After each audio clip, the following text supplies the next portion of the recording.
Hi, everybody. Hello, I'm Ryan. I'm Bethany. And we are Ryan and Bethany Board Game Reviews. And today we'll be talking about a French Quarter. This is designed by Adam Hill, Ben Pinchback, Matt Riddle, and it is published by 25th Century Games. But before we talk about this game, we want to remind you to subscribe so you can see our videos as they come out. We do reviews, we do top 10 lists, we do skits, we do convention vlogs, all sorts of stuff. So make sure to subscribe so you can see it. All right, we're continuing our 25th Century Week. We've talked about some great games so far, like Wine Cellar, Sand Art. Now we're talking about French Quarter. This is all about the French Quarter of New Orleans, and you are kind of immersing yourself as a tourist in the New Orleans culture. All right, let me give you an overview of how to play.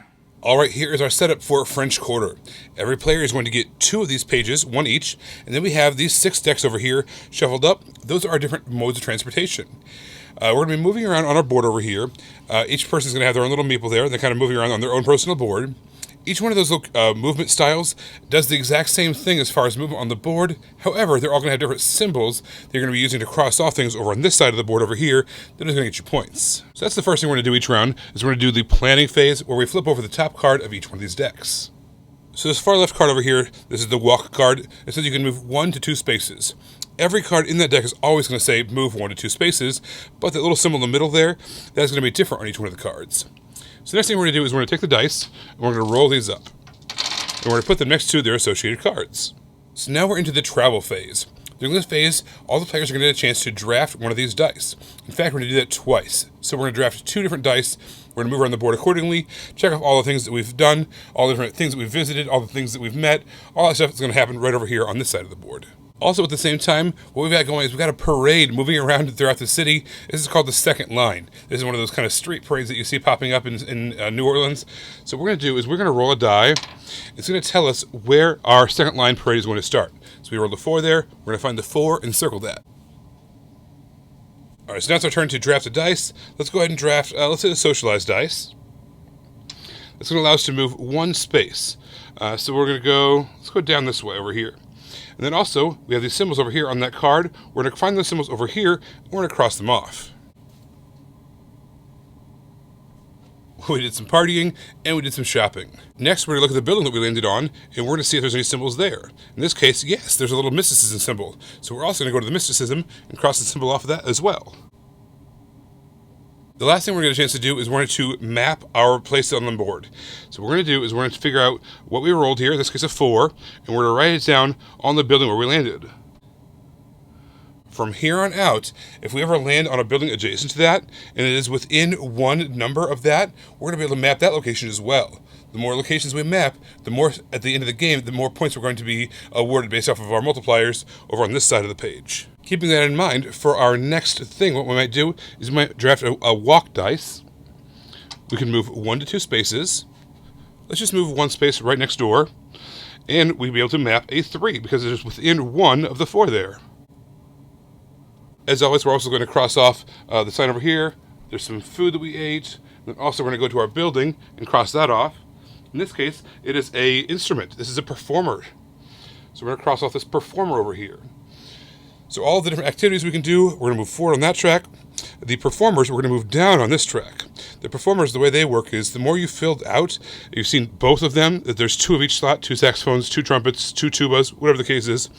The more you filled out of the complete set, the more points you're going to get at the end of the game over here. But in addition to that, you also get to fill out 1 spot over here every time you do a performer. And basically what's going to happen is, it's going to give you some additional benefit. In this case, it's an umbrella.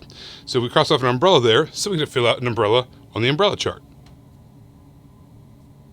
Every 3rd umbrella that you fill out gives you 1 free action. That can be really strong. That can be a great way to get more actions of the kinds of things you need. You might find those on cards as well. But another way you can get actions is if you ever are going on a map space and you cannot fill in your number, you cannot fill in your dice value because it's not within 1 of wherever you are. In that case, what you're going to do is you're going to take an umbrella for that as well as a little bit of consolation prize. All right, so we've done all the things over here that we need to do. We're on the map right over here. All right, so now at the end of the turn, we're going to have the second line phase. Remember, that's our parade. What's going to happen is whoever chose the socialized action, which is the pink dice, this pink's action over here, they get a chance to move the parade 1 spot in any direction. Since we're the one who chose the socialized action, we're going to move it this way once. So So everyone else on their board, they're going to move it the exact same way. So it started in the exact same place, and it's going to move in the exact same way over. And now what's going to happen is we're going to score points based off of how many buildings of ours that we've mapped that have numbers on them are touching this parade route. In this case, it's 1. Of course, it's the beginning of the game. So we're going to cross off one of these second line opportunities. At the end of the game, we're going to get points based off of all the different times that we've been able to do that. Plus, every 10th action, you're going to get an umbrella as well. Again, stacking more and more special abilities and free actions. So that is a full turn of the game. We're going to have 8 turns before the end of the game. Everyone's going to work the same way. We're going to flip over new cards. We're going to roll the dice. You're going to get a chance to draft 2 of those dice, move around the board, interact with the cards themselves, as well as the things on the board. You get a chance to maybe draw a second line if you've done that. And you're going to score all the things that you've touched. I kind of want to walk you through and zoom in on one of these little areas really quick just to show you how that works. You're going to be filling these over from left to right, but every once in a while you're going to get to various symbols. This particular symbol is a little kind of a window pane symbol. Whenever you get to one of those, you're going to choose to enact one of these special abilities. They're going to be kind of scoring opportunities or rule-breaking opportunities throughout the game.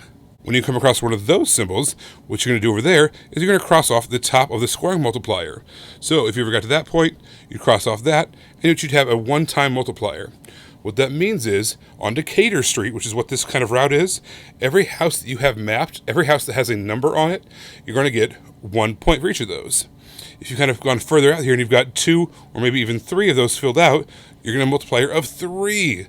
So in that case, for every one of the houses mapped on Decatur Street, you're going to get 3 points. So you kind of want to coordinate how far you go up on the certain tracks, along with where you map out certain spots on your board. So that way you're kind of doing that in tandem to get the maximum amount of points. The final score at the end of the game is going to be tabulated down here. You're going to go to your various streets that we just saw. You're going to multiply out whatever the multiplier is. You're going to add any special abilities that you got from any of your windows. Remember, some of your windows might have a little star value on it. That's referring to victory points. So you'd add any stars in there for that. You keep on going. You're going to add in your points for your starting line. Any buildings, some of the buildings have special abilities on them as well that have to do with scoring. All your points from your performers, and that's going to get your total. So when it's all said and done, at the end of 8 rounds, whoever has the most points wins the game. I really like when a roll and write or a flip and write or just any game in general is able to use dice and have the pips not be strong or weak. They're just different. They do different things than just this is a good and this is bad. And I felt like this one did that as well. As you're filling out your board, you're just wanting things that are similar, the same or 1 above or 1 less. So you're wanting certain numbers, but it's not like the numbers are bad. It's not like the pips are bad. You're just wanting certain things so you can do certain things with your board, or you're going to just have to travel far to use different things. But I really like when a game is able to do that, to use the pip numbers to explore the game more, but not to make it this is a good one and this is a bad one. Really like that. So the performers track kind of forces you to diversify. You have to kind of roam all over the board. If you want to find both people who are dancing, one's in the one corner of the board, one's in the other corner of the board. If you want to find the 2 trumpet players, one's over here, one's way over here. So you have to bounce all over the board to kind of maximize your performance track. And there's a lot of goodies to be had on that track. A lot of victory points, obviously, at the end of the game. But along the way, you're also going to gain some other actions as well. Maybe some ghosts or maybe some, whatever the case is. So if you want to go that route, you have to go really after it. You have to bounce a lot around on the board, which I enjoy doing. I liked how you travel in this game. So you have those decks depending on player counts, and it allows you to move around the board. But they're not necessarily good or bad. What they are is they also give you symbols. So that's what you want. So you're rolling these dice, you're matching them with the colors, but you're going for obviously moving around your board, but there's also symbols that you're trying to get as well. So sometimes you might want to move to a certain section, or you might need to get away, but you really need that symbol. Even if the die number isn't exactly what you want, you really want those symbols to do other things. So I think that's really cool that you're flipping these cards. They're doing the exact same thing. They're just giving you a different symbol on all of the cards. So when you are bidding for them, when you're drafting them, that's also what you're drafting, not just the movement, but the symbols on them as well. All right, so you've probably seen in movies, like anytime there's a movie based in New Orleans, there's those impromptu parades in the streets, and they are a lot of times for a funeral or a wedding or whatever the case is. Those are called second lines. That's what they're called, according to the rulebook at least. I don't know. I'm not like a New Orleans native or something, but the rulebook told me that's what they're called, and I enjoy that. It's basically as the second lines are kind of growing and as the parade's moving all around the town. Basically, for all of your buildings that are able to kind of watch that parade, drink, you're going to get some extra points. So you have to take that socialized action, which basically means you're kind of just slowly meandering around the town. You don't really have a destination in mind. You're just following this parade. You're seeing what's going on. You're getting drunk. Probably. That's what you're doing. Probably. I like to think of it as you're drinking sparkling water and you're just enjoying. You don't even like sparkling water. Bubbly, whatever the case is, by taking that action, you allow that to happen. You allow that parade to continue growing, as well as getting some points based off the direction that a parade is flowing, which is a cool thematic touch, and I like that a lot. So overall, of course, I loved this game. It was so much fun. Of course, I liked it. It was great. I had a great time. It wasn't nearly as, I don't want to use the word complicated. There's cascading things. Yeah, thinky. It wasn't nearly as thinky as Three Sisters, and I loved that Three Sisters was as thinky as it was. And there were some cascading turns, but it wasn't nearly as taking 1 or 2 minutes to cascade all of my stuff. But I felt like this was a great roll and write plus. So if you have somebody who really likes roll and writes, this is definitely like the next step game to get them into heavier roll and writes. It's that little gateway. It's a gateway drug of roll and writes. I agree. I think this is unique enough to keep. So, I mean, we've seen other games from this design group, and they've been a lot of fun, and I was worried, is it going to be too similar? Yeah. They do stand up, there are similarities, right? There is some things that Bethany mentioned, the cascading over, or things that, have ripple effects, or things that these tracks that you're filling out. Those kinds of are all similarities. But there's also differences as well, and just enough differences to where we want to keep both of these. We want to keep all of those on our shelves, because maybe we're in the mood for a Three Sisters-like game, but we don't. It's late at night. We don't want to melt our brains. That we can play French Quarter and get that scratch that same itch, but and still be able to go to bed without having nightmares about pumpkins. Oh my gosh. So I hate to keep on relating to Three Sisters. It's just that's one of our favorite games to play in this genre. So, and it's by the same design team and everything else. So it's why it counts. Yes. Everybody, thank you so much for watching it. Don't forget to subscribe so you can see our videos as they come out. Until then, you can find us in all of these places. You guys, thanks for watching, and we will see you next time. Bye.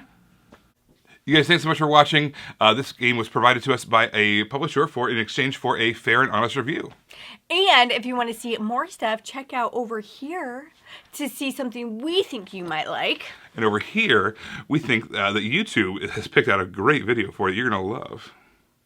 Thanks, guys. We'll see you next time. Bye.